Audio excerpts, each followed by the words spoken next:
Isaías, depois da morte de Uzias, ele tem uma revelação, uma visão do trono de Deus e da glória de Deus. E ele chega a dizer: eu vi o Senhor assentado num alto e sublime trono. Foi no momento de crise, no momento de dificuldade, Isaías viu o Senhor. No momento que a nação estava numa situação muito triste, a nação viveu um momento de ápice, de glória, e agora a nação está enlutada. A economia está devastada. As plantações, a agricultura, a administração do exército de Judá estava comprometida. O governo de Judá estava totalmente comprometido com Jorão. Jorão era filho de Uzias. Uzias estava morto. No ano 700 a.C., o menino de 16 anos assume o trono de Judá, o governo do sul. E quando ele assume esse governo do sul, Zacarias, o sacerdote, está com ele. E começa a ampará-lo e ajudá-lo. O nome Isaías é: o Senhor é minha força. E o nome Azarias, o sacerdote: o Senhor me ajudou. Pensa no exército que foi 100 vezes mais forte do que o exército do norte. Pensa num governo de 52 anos. Um governo maravilhoso. Um governo que tinha tudo. Se nós fosse daquela época, nós queríamos fazer parte do governo do rei Uzias. Nós queríamos estar amparados numa administração com a administração do rei Uzias. O rei Uzias tinha o melhor governo que, no seu reinado, do décimo rei da história dos hebreus, da história de Judá, ele foi um dos melhores reis administradores. Ele criou um projeto de fortalecimento dos muros.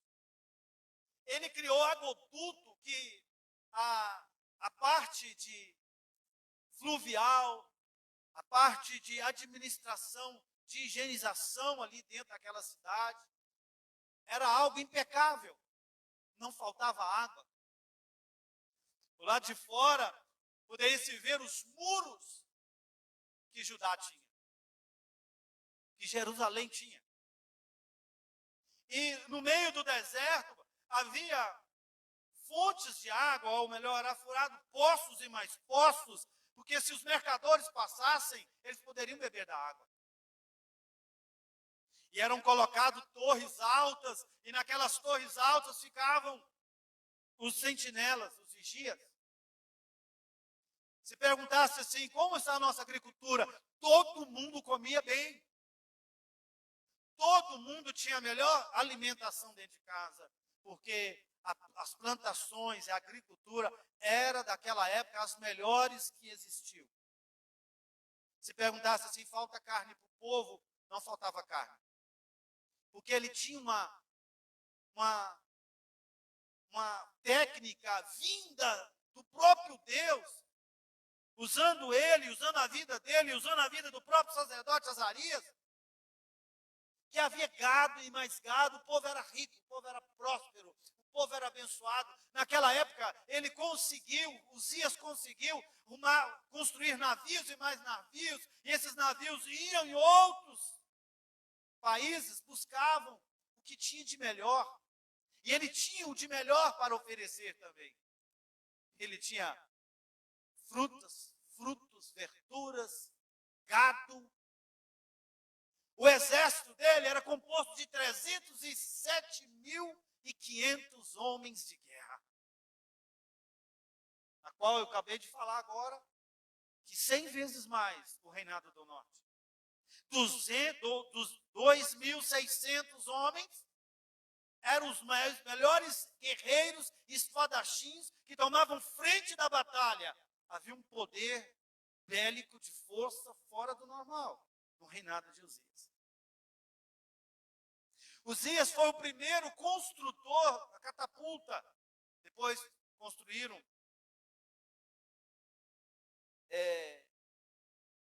outras armas, mas o construtor da catapulta foi Uzias. Uzias tinha no seu exército melhores espadas, escudos, capacetes, armas daquela época bem preparados para uma guerra. Todo mundo se alegrava com o rei. O Senhor era com ele e ele era com o Senhor. O sacerdote cuidava bem e orientava ele desde os 16 anos. O ministério deste homem e o seu reinado de 55 anos foi um reinado do sul, algo maravilhoso. Ele chegou em Gate e destruiu os muros de Gate. Ele chegou nos muros de Jabe, destruiu os muros de Jabe. Ele foi nos muros de Astote, destruiu os muros de Astote. Ele foi aos amonitas e fizeram os amonitas trazer o melhor que eles tinham na terra. Os impostos eram cobrados severamente dos amonitas. Quem eram os filisteus diante dele?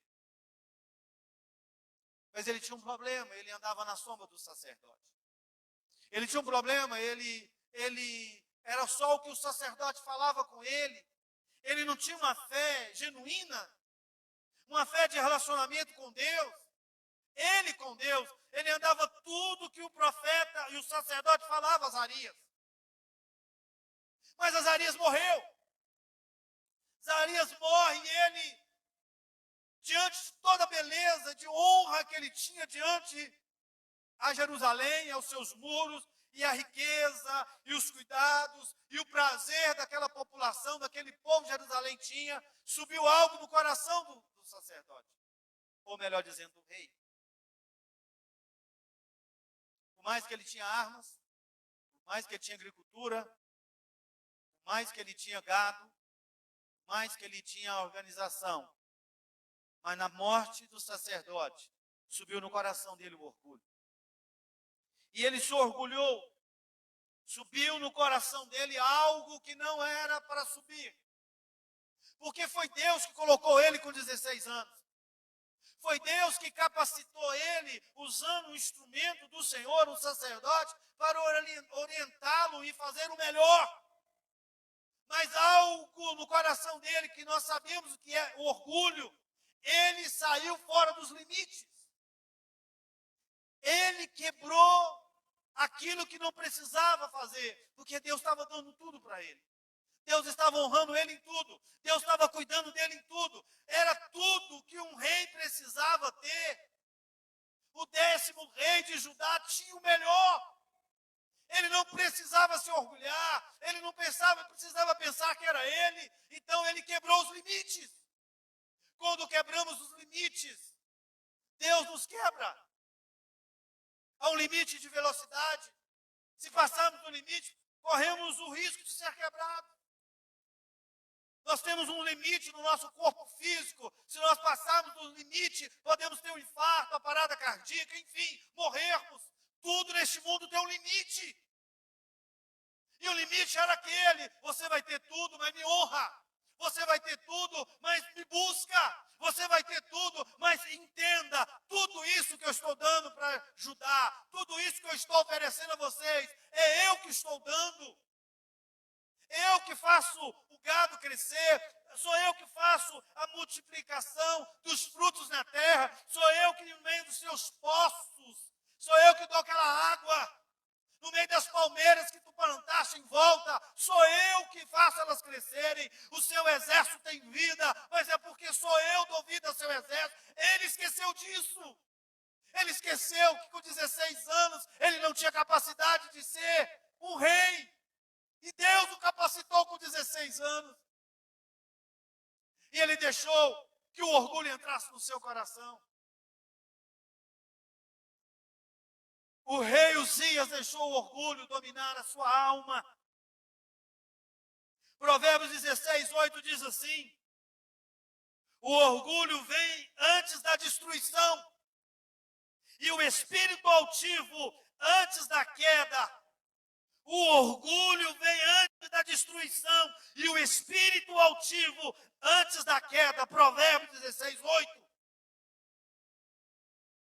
Tudo ele tinha. E ele resolve entrar nos Santos dos Santos. Ele resolve enfrentar 80 sacerdotes. Ele resolve enfrentar Azarias, o chefe dos sacerdotes. Ele resolve assumir o lugar dos coatitas. Eram os únicos que poderiam carregar a arca. Eram os únicos que poderiam pegar o incensário. Eram os únicos, porque eles serviam ao Senhor. Fama, poder, dinheiro, alimentação, os melhores vestes, o melhor governo, o melhor nome, o melhor rei. Mas o orgulho destruiu esse homem. O perigo nosso não é quando nós estamos na prova, é quando estamos lá em cima. O perigo nosso não é quando estamos passando dificuldades, é quando tudo está nas nossas mãos. E esquecer do nosso Deus. Isaías 42, 8, ele diz: eu sou o Senhor, este é o meu nome, e a minha glória não darei a outrem. E nem os meus louvores às imagens, a ídolos. Deus não negocia, Ele é o Senhor. A glória é dele, o poder é dele, a autoridade é dele, a unção é dele, a virtude é dele, a autoridade é dele, o céu é dele, a terra é dele, o infinito é dele, a eternidade é dele, tudo por ele e para ele são feitas todas as coisas. Ele não aceita. Quantas pessoas que eu conheço que não tinha nada, nada, nada, nada, nada, nem nome, nem história de família boa. E por qualquer coisinha que o Senhor permitiu, nasce um orgulho, não conversa, não passa na rua, vira o rosto, empina o nariz. Cuidado, porque a palavra do Senhor diz que o Senhor dá graça aos humildes, mas Ele abate os soberbos. Eu sei que no meio dessa crise que nós estamos enfrentando, tem muita gente que nem no meio da crise ele se abate, nem medo do vírus ele tem. Porque ele cresceu dentro de si uma estrutura chamada orgulho, e essa estrutura está corroendo a alma dele, e ele não está vendo. Porque o orgulho é como um mau hálito. Só você que não está vendo. Traz mau cheiro para o próximo, mas a pessoa não vê, é como um mau hálito. Ele não viu que ele estava entrando aonde Deus não mandou. O profeta Isaías, ele viu o Senhor porque ele era parente do rei Uzias. Alguns teólogos dizem que ele era primo. Quando tudo estava em falência, tudo estava a bancarrotas, a nação estava descontrolada. Ele entra no santuário, é aí que ele vê o Senhor. Mas antes era tudo festa. Na casa do primo, era tudo do melhor. Nessa o primo vai embora, porque quando ele entra no Santo dos Santos, ele vai contra os 80 sacerdotes, e ele pega o incensário, o sacerdote vira para ele, o sacerdote Azarias vira para ele e fala com ele: não toque não toque, não toque, você não pode levantar incenso. O censário você não pode, não toque, isso só cabe os coatitas, eles são separados no meio dos sacerdotes para fazer isso, não toque. E ele falou: eu toco porque eu sou rei, eu toco porque eu posso tocar. Ele falou: você não pode, olha o que está escrito no meu peito. E no peito estava escrito do sacerdote: santidade ao Senhor, santidade ao Senhor, aqui é santo. Tu pode governar o reinado, mas aqui você não toca. Se você tocar, eu toco, não toca, eu toco. E na mesma hora começou a nascer e brotar uma lepra na testa do rei. E ele falou: saia daqui, Uzias, porque já tu estás contaminado e o Senhor te tocou. Hoje eu estou falando com uma pessoa que hoje está do outro lado. Deus te deu tudo. Deus te deu tudo. Uma árvore que a raiz é esquecida porque a árvore está morta. Porque uma árvore, para ser boa, ela tem que lembrar da sua raiz, ela tem que lembrar de onde ela veio, ela tem que lembrar como Deus levantou ela. E se ela está de pé, essa árvore, porque tem raiz, e se a raiz apodrecer, ela cai. Cuidado, esquece da raiz, porque a sua raiz, se você esquecer ela, porque ela está podre, você vai cair. Cuidado, Deus tem te dado tudo. Deus tem chamado essa nação para se dobrar diante dele. Deus tem nos chamado a confessar os nossos pecados e admitirmos que somos pecadores e necessitados da sua glória. Onde você está, cuidado, Deus te pôs, mas Deus te arranca. Porque Ele é Deus. Não brinque com o santo do santo, não haja apostasia no templo. O Senhor tem falado, o Senhor tem dito a esses dias. Ele caiu por terra, foi retirado para fora. O orgulho tem destruído as pessoas. No livro de 1 Crônica 26:16 diz, o orgulho. Entretanto, depois que Uzias se tornou poderoso, o seu orgulho provocou a sua queda. Ele foi infiel ao Senhor, seu Deus. Ele entrou no templo do Senhor para queimar incenso no altar do incenso. Ele entrou no santuário para queimar incenso logo no altar. O altar é o Senhor. O altar significa o Senhor. E a oferta significa nós. O rei era apenas uma oferta, mas ele não poderia tocar no altar. Quantas pessoas estão perdendo tudo? O que significa orgulho? Orgulho é um amor exagerado a si próprio. Quando você encontra uma pessoa que fala assim, olha, isso aqui sou eu, essa casa é eu, essa palavra é minha, essa roupa é minha, a viagem é para mim, tudo é eu, é um altar. Ele construiu um altar dele. E Deus vai quebrar esse altar.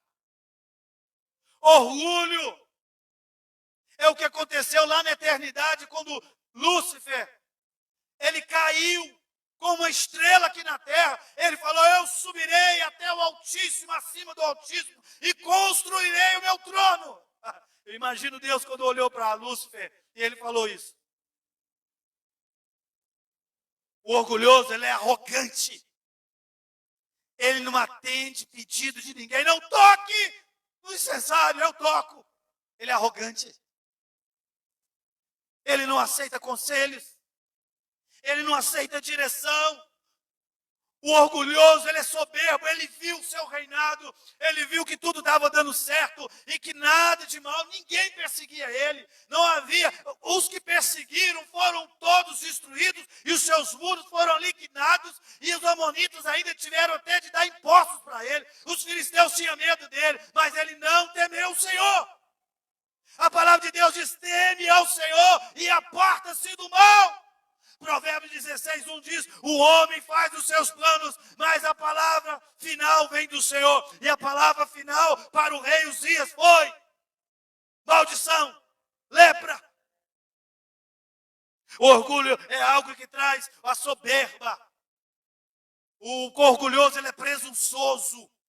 Só ele que sabe, só ele que entende, só ele que faz, só ele que é capacitado, só ele, só ele, só ele, só ele. Se você conhece essas pessoas, você vai até ele, manda ele consertar, ou sai fora.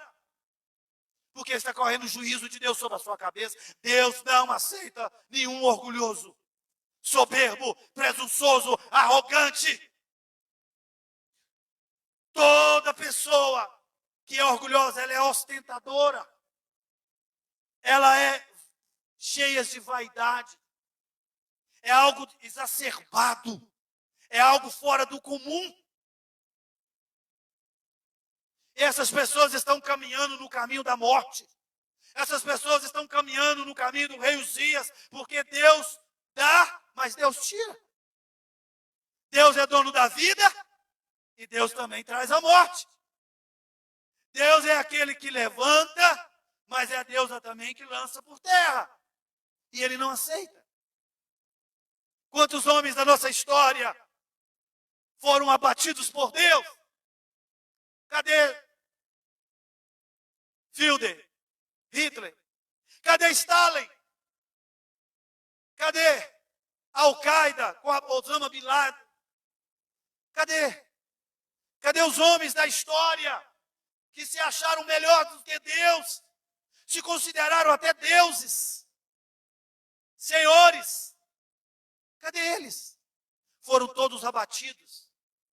Foram todos abatidos pelo nosso Deus. O orgulho, ele precede a queda do homem. A palavra diz que quando um homem é orgulhoso e ele é de dura cerviz, a Bíblia diz que quando ele for corrigido, não haverá cura para ele. Eu já conheci tantas pessoas orgulhosas que foram abatidas. Nesse tempo de vida, eu já vi tantas pessoas Deus abater. Pessoas que tinham tanto dinheiro e falavam assim, eu tenho nojo de pegar a mão de dinheiro.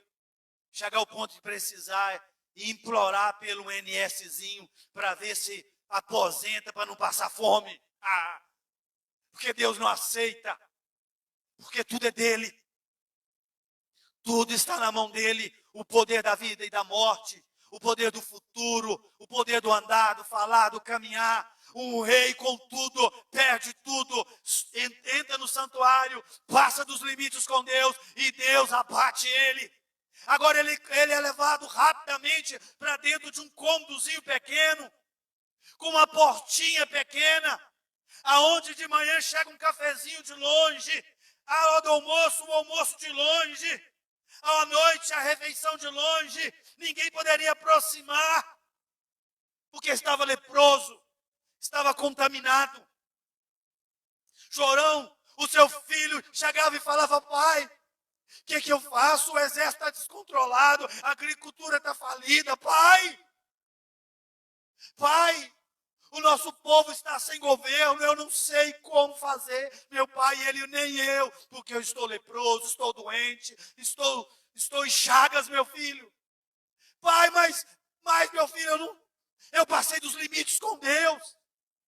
Eu achei que eu era acima. E o próprio Deus que me deu, me tomou tudo. Um reinado que começou muito bem.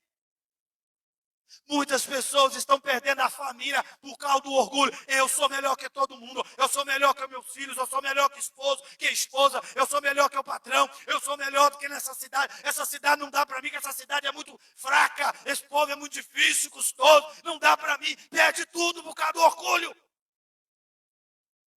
Talvez eu estou falando com você que está perdendo tudo. É porque você não desceu do altar. Desça desse altar. Rápido.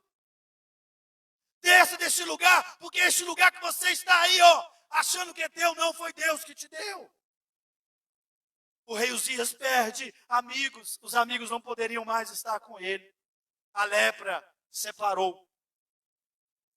Ele não poderia mais estar adorando a Deus, prestando culto ao Senhor dos exércitos. Ele não poderia dizer mais Adonai, Adonai, Adonai, Adonai, Adonai, Elohim. Ele não poderia mais. Porque o seu pecado fez divisão entre Deus e ele. Foi achado em falta na balança e Deus o julgou pela sua falta. Aquilo que muito é dado é muito cobrado. Quem nos conserva no óleo, na nuvem, na graça, no poder, é Ele. Ele tem esse poder de abençoar. Quando nós chegamos até Ele com graça, com misericórdia, pedindo a Ele os seus favores, e debaixo de uma humilhação, entendendo que é dEle. Agora não tem como, Ele já é réu de juízo. Seu filho fica desesperado, Jotão, assume o seu reinado. Isaías era um profeta, mas ele se envolveu com o povo. De vez ele profetizar o que Deus mandou, ele profetizava o que o povo estava gostando. Ele perdeu a visão do reino. Os olhos de Isaías não estavam mais enxergando aquilo que Deus o chamou. A boca de Isaías já era uma boca impura. Isaías não profetizava aquilo que Deus queria. Ele falava de tudo, das torpezas que havia no palácio, que havia no meio dos súditos, que havia no meio do povo. Se o povo xingava, falava, ele estava falando também. Ele perdeu a visão. Mas aí Deus traz o caos. A nação entra no caos. O primo morre. O outro primo não sabe administrar. A situação piora cada vez mais. Só que agora ele vai no templo, mas ele ia no templo direto. Mas agora ele vai no templo, mas ele foi no templo com outro tipo de postura. Ele foi com o coração quebrantado por causa da crise. Deus muitas das vezes ele permite que a situação complique. Depois ele descomplica e mostra porque complicou. O caos, muitas das vezes, na nossa vida é para trazer um alinhamento na nossa vida. Esse caos que está tendo no planeta, o alinhamento que está vindo. Famílias estão conversando, filhos. Quantos filhos não reconciliaram com seus pais? Quantos casamentos não foram conectados de novo depois dessa crise? Quantos irmãos que pararam de ligar para o outro, começaram a ligar, mandar WhatsApp, mandar um vídeo engraçado, alegre. Quanto que a gente começou a pensar dentro de casa, na nossa vida, e a questão até do futuro dos filhos, e tudo que está acontecendo no nosso planeta. Por causa de algo pequeno que Deus mandou, microscópio, que todos os poderes bélicos se dobraram, todos os reinados, todos os reis e príncipes se dobraram, por algo bem simples. Nessa situação não foi simples, não foi só um vírus, foi um abatimento de uma nação inteira, de uma tribo inteira, de sacerdotes entrarem em crise e o próprio governo querer entrar dentro do santuário, de um profeta chamado por Deus para ser o profeta messiânico, o profeta que profetizaria a vida de Yeshua, e ele não profetizava, estava no meio do pecado, no meio da sujeira. Era uma voz de Deus naquela nação, mas ele não era.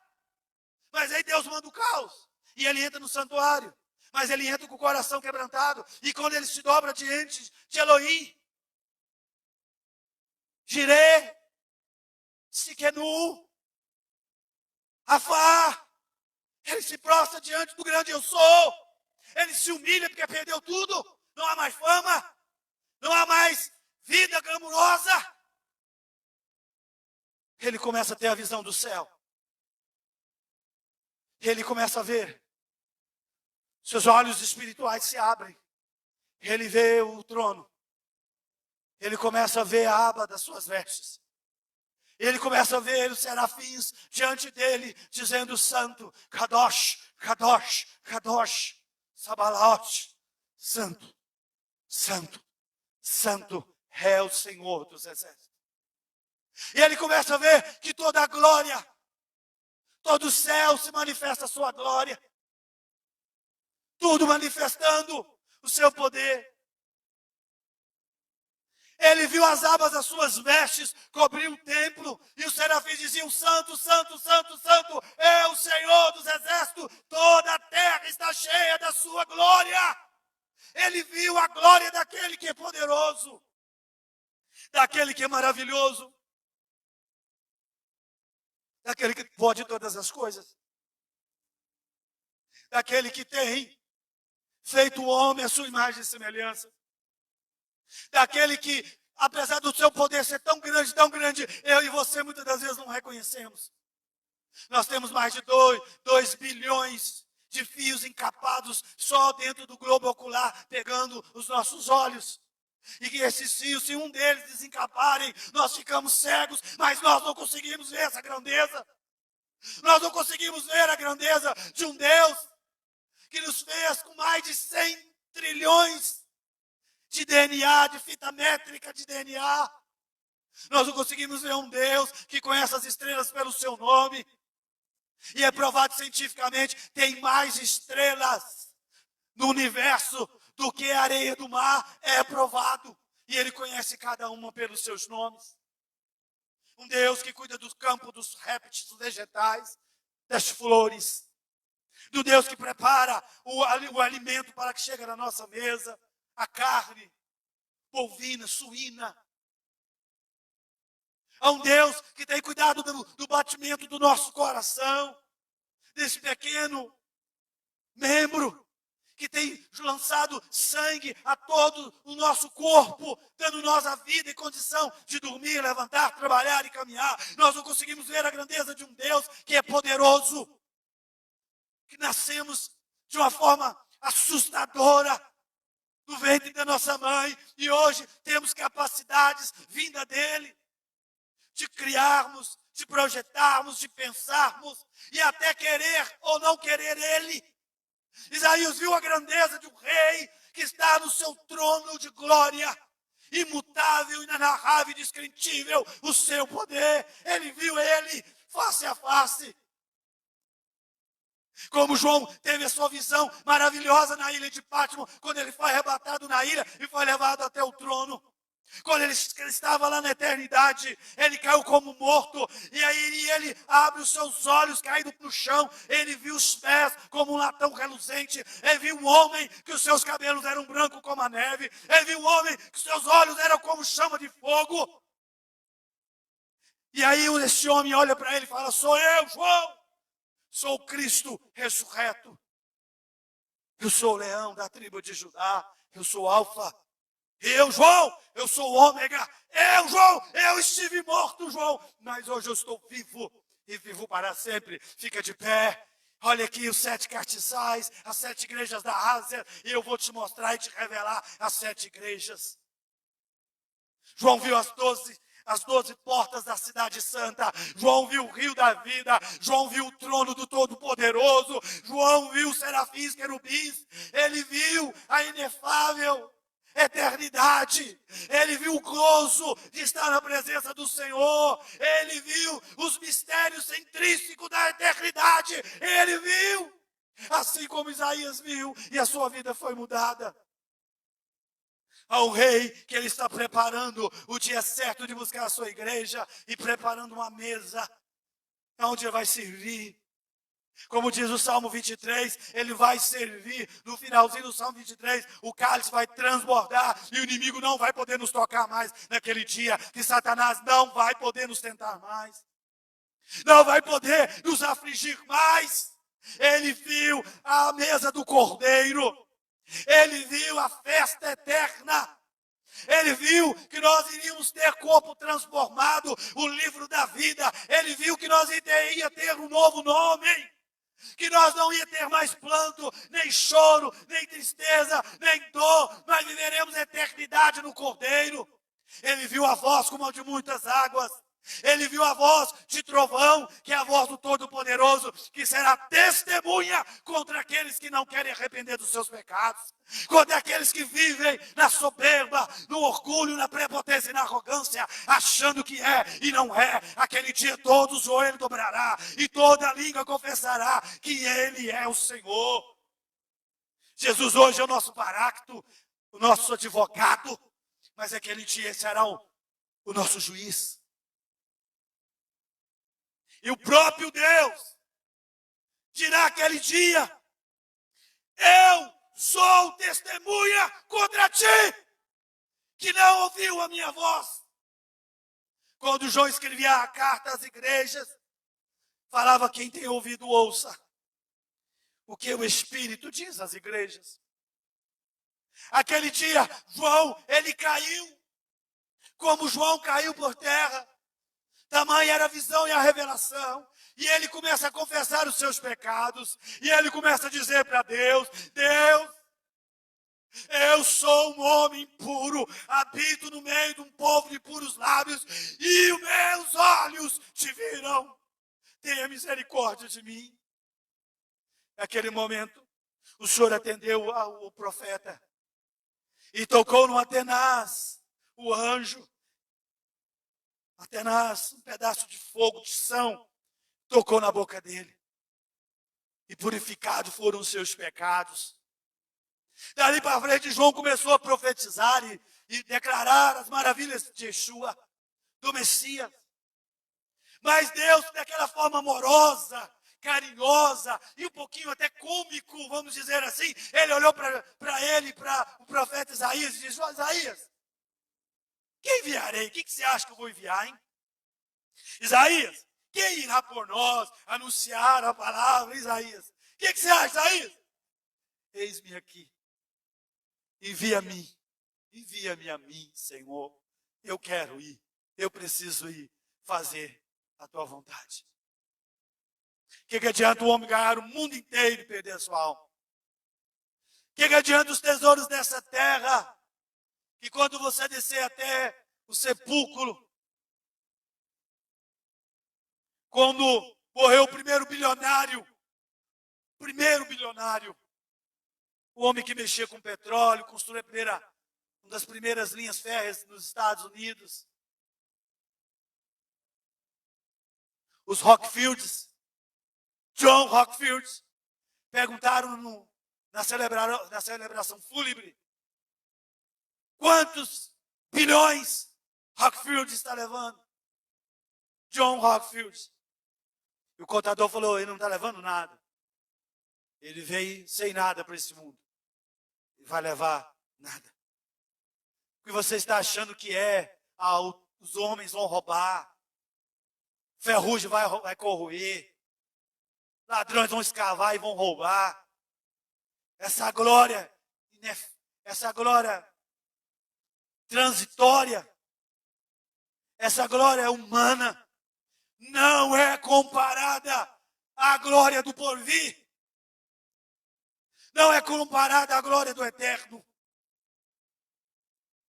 Paulo chega a dizer: nem olhos viram e nem ouvidos ouviram o que Deus tem preparado para os seus. Deus quer falar com os sacerdotes essa noite. Deus está querendo falar com os profetas que fecharam a sua boca diante de que Deus está mandando falar. Deus está dizendo para a sua igreja. Deus está dizendo para você que tem desviado: volta rápido. Porque Deus deixou o limite entre o céu e o inferno, Deus e o demônio, as trevas e a luz, o caminho da bênção e o caminho da maldição. Escolhe! Se hoje ouvires minha voz, não endureça o vosso coração. É o tempo de arrependimento. E se você não conhece a Jesus, o alfa, o ômega, o princípio e o fim, o poderoso de Israel, aquele que há de vir, entrega o teu caminho a Ele, entrega a sua vida a Ele. O salmista no Salmos 37, versículo 4 em diante, ele diz: entrega o teu caminho ao Senhor, confia nele, e o mais Ele vai fazer. Entrega, porque a porta está se fechando. As portas proféticas já estão se fechando. As portas proféticas de Daniel estão se cumprindo. De Mateus 24, 25 está cumprindo. Do livro apocalíptico está se cumprindo.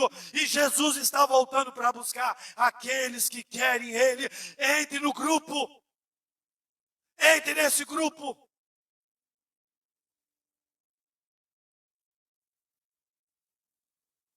É tempo do arrependimento. E agora Isaías sai pregando. Isaías chega a dizer: ele vai vir de uma virgem. Ele não estava com medo mais. É uma raiz sem ramo. Ele não tem aparência. E ele sai pregando. Ele vai ser o nosso libertador, o prometido. A raiz de Davi. Ele vai carregar sobre si os nossos pecados. E o castigo que nos trouxe a paz estava sobre ele. E olha, gente, e a ferida dele vai nos livrar. Ele vai vir de uma virgem. E ela vai dar luz a ele. E ele vai nos libertar. Isaías sai pregando. Não foi Abraão, não foi Isaac nem Jacó. Não foi patriarcas nem reis. Não foi profetas maiores e menores. Não foi. Ele será o segundo Adão. O Adão da remissão. Isaías chegou a dizer sobre Cristo: ele é um dos únicos que pregou mais. Os profetas falaram sobre ele, todos os profetas, mas o que mais pregou foi Isaías sobre Yeshua, sobre o Senhor dos Exércitos, o leão da tribo de Judá. No momento de caos, o Senhor apresenta ao profeta. Em momento de caos, que ele tira os orgulhosos, quebra a cadeira dos orgulhosos, abate eles dentro de uma prisão. Deus se revela à nação inteira e mostra a sua glória, o seu poder. O Brasil vai passar por isso, por esse grande avivamento. Mas Deus está esperando os Isaías, ou melhor, os profetas de Isaías se levantarem e mudar o seu linguajar, mudar a sua postura, mudar as suas profecias, mudar o seu rumo, quebrar todos os paradigmas da incredulidade humana e começar a avisar que Yeshua está vindo agora, não como o profeta Isaías prometeu a primeira vinda, mas o segundo Isaías somos nós, vamos profetizar a segunda vinda dele, do Emanuel, do poderoso de Israel, daquele que é, daquele que tem, daquele que faz, daquele que é o Nazareno, filho da irmã Maria, aquele que é o Galileu, aquele que vence, aquele que não perde uma batalha, aquele que veio para nos libertar dos nossos pecados e nos levar para morar nos ares, num arrebatamento, num abrir e fechar de olhos em 7 milésimos de segundo ao encontro dele nos ares. Nós somos os profetas, os Isaías dessa geração, os segundos Isaías, e eu conto com você. Eu quero orar com você neste momento. Queria que você, aonde você estiver, em frente de televisão, seu computador, notebook, vamos orar neste momento, para que o espírito de timidez saia da nossa vida. Que o Espírito de Deus, Espírito Santo, quebra a timidez na nossa vida. Quebra a nossa vida essa incredulidade. Quebra a nossa vida agora, alcance agora todos os que estão me ouvindo. Espírito do negativismo, da incredulidade, pânico, pavor, medo, segurança, saia. Sai agora. Sai agora. Sai agora toda a fragilidade, todo ataque auditivo, todo ataque na mente, visual. Solta essa mente agora. Solta esse coração agora. Traga uma unção de ousadia. Traga uma unção de intrepidez, de valentia, de coragem, de crer no sobrenatural de Deus. Nós profetizamos essa noite que o melhor de Deus está por vir, que o melhor de Deus está chegando sobre a nação. Um tempo de colheita, um tempo de sobrenatural, um tempo de avivamento, um tempo que os altares do Senhor vão ser levantados a cada estado e cidade, a cada lugar, os altares do Senhor serão levantados, e todos os altares a Maloque, todos os altares a Mamon, todos os altares, Senhor, as entidades que tentam reger este Brasil, elas vão ser demolidas pelo poder que está no nome daquele que é todo poderoso. Cobre a nossa vida com teu sangue, nos enche da sua graça, nós te pedimos em nome de Jesus. Amém.